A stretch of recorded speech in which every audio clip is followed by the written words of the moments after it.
Hey everybody, I'm going to do something a little different today because I have been inspired by Miss P. Hey girl, how you doing? And I just wanted to do a response video to her response video to the Don't You Hate It When. Here it goes. Number 1, don't you hate it when people are lazy? You know what I'm talking about. They ask you for the time when they got a watch on, okay? Or they act like you're their personal calendar. Okay, wait.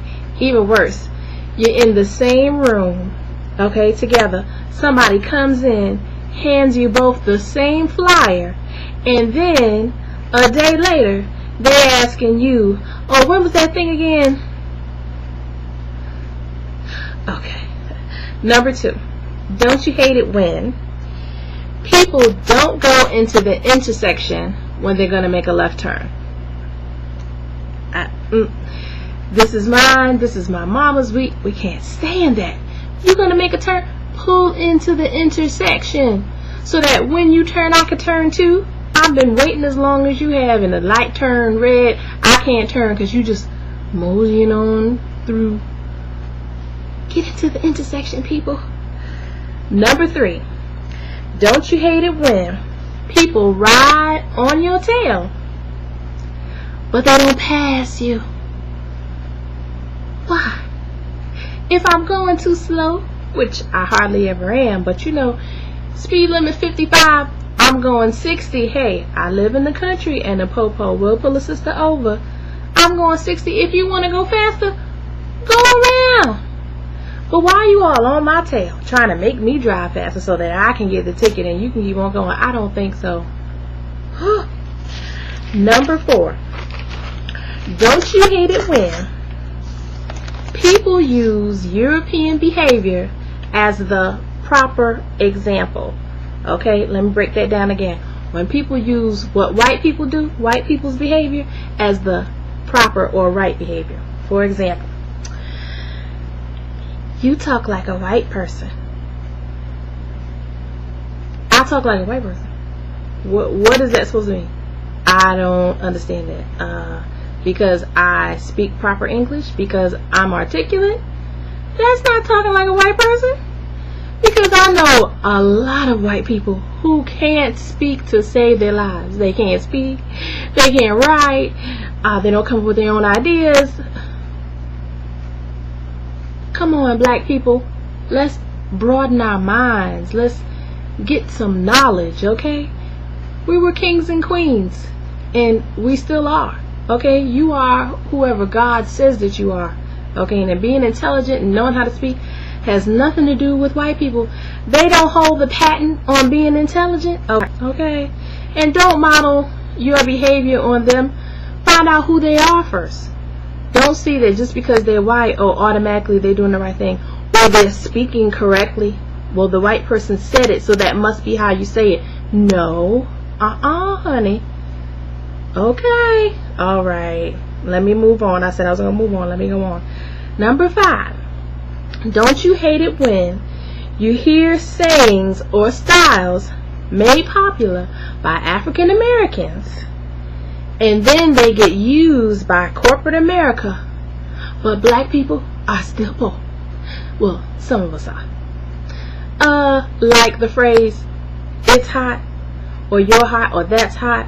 That came from African American culture, thank you. And then your girl Paris Hilton starts saying it's hot, and now that's like the phrase. We've been saying it's hot. We've been saying it's hot because it's hot. Or we've been saying, girl, that's hot. That's tight. That's on point. I like that. You did that. You rocked that. That's my you can hang it up face. But they take it, run with it. They making the money, and what we got? We don't have nothing. We got to work on that, y'all. When you come up with something, find a way to incorporate it into some kind of business plan or product that's, you know, synonymous with your phrase, so that you can make money off that and not it be used for somebody else's benefit. That's just my thought. That's just my thought. Number 6, don't you hate it when White people ask you questions in the store like you work there.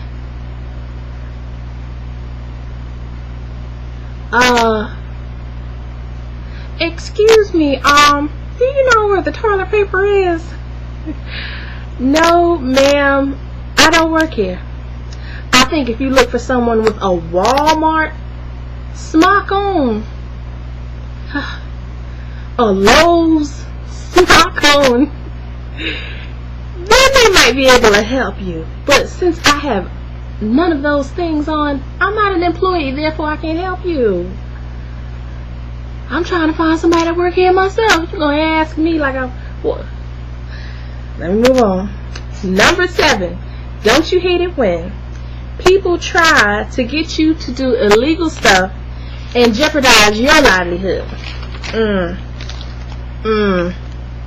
Oh, girl, do you think you could just hook me up right quick? Just, you know how to do that thing y'all do. No, honey, I don't. Okay, I'm not gonna have the government come and arrest me, lock me up. Miss Harriet, could you just sign this form? Well, honey, I can't attest to any of those things you have written down in this letter. Therefore, I cannot sign it. I love you. I'm gonna pray for you. God keep you. But no, sir. Number 8. Don't you just hate it when people try to invite themselves to your house? This always gets me each and every time. I don't know why people do it, but they do. You know, oh, what you doing? Well, how about I come over there and well, what? Where are you fitting to go? Somewhere. Well, what you getting ready to do? I don't rightly know what I'm gonna do yet. Inviting themselves to your house. You cooking? You cooking tonight? I'm sorry. Let me go. Number 9. Don't you hate it when people have so many good ideas, but they don't never want to do the work? Talking at the meeting, oh, you know what I think we should do? You know what would be a good idea? You know, this would be really great if we could. Then when people say, okay, we agree, all right. Well, sister so-and-so, brother so-and-so, hey, whatever. Let's work on this. Oh, you can't find them. They sit back in the chair and, oh, I'm not going to be able to, oh, I don't have time for. You came up with the idea, boo-boo. You don't just come up with the idea and then you don't get involved in the process to see it to its fruition. I mean, hate it. Moving on. Last but not least, number 10. Don't you hate it when at church, this has happened to me before, a person is praising God, and I'm not going to say they catch the spirit, because you can't catch the spirit, okay? Either he's in you or he's not in you. You don't catch him like a baseball. Okay, let me go back. You in church and a person is praising God next to you and they hit you. Let me give you an example. I was at my grandfather's funeral in Brooklyn, New York, at my home church. I had to sing everything, sang a solo. I'm sitting in the choir next to this older woman, and she go to praising God and pop me in the face. Now, if it wasn't my grandpa's funeral and I wasn't up there and that church wasn't packed, I wouldn't have slapped her or anything, because that's just not me. I don't roll like that.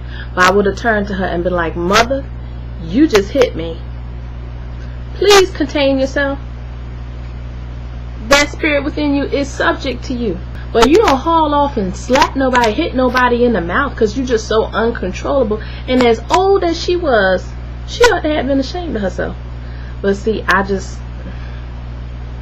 got to. Because at the end of the day, it's not worth it. It's not worth getting an altercation at your grandpa's funeral, all these people around looking and everything, and then they go back to, oh, did you see her? She had a fight, and then they get all twisted up and won't even let me stop. But that was my Don't You Hate It When top 10. There's some other stuff that I have that's my pet peeve, but you just can't tell it all. Okay, shout out to MissTP. I really love your channel and your videos, girl. Keep them coming. They are so funny, so relaxing, and so relative. Love them. I love the fact that you don't curse. that you don't use foul language. I know that may not be an issue for other people, but it's an issue for me. I like to enjoy myself, have fun, and laugh too. But I don't want to hear every third word something about somebody's mother, or reel that back in. Can you talk to me without cursing at me? Okay. Anyway, love y'all, and I'll be back soon.